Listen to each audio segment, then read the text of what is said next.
Ayan guys, paano i-budget ang 1,000 nang hingi ka ng kwarta, 1,000 ang bigay.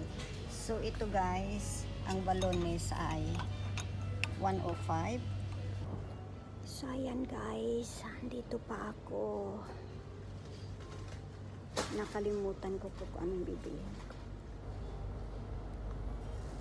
Hindi ko kasi nilista. Tatlong stock lang naman yung bibilihin ko kasi 1,000 lang yung binigay ni Ang. So, hindi ako makakabili ng kung ano pa man.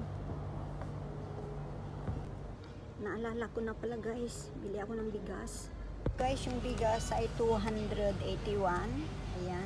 Ayan guys, naalala ko na tomato paste pala.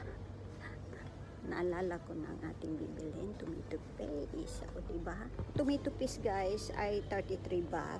So itong 33 baht ay 63 plus 210. Ayan guys, plus 281. So mahigit ano na yan, 600. So meron pa tayong 400. Diba? 55 baht. So, ayan, kuha. Ang oatmeal guys ay 99. So, meron pa tayong 200 something na natitira ng brown sugar.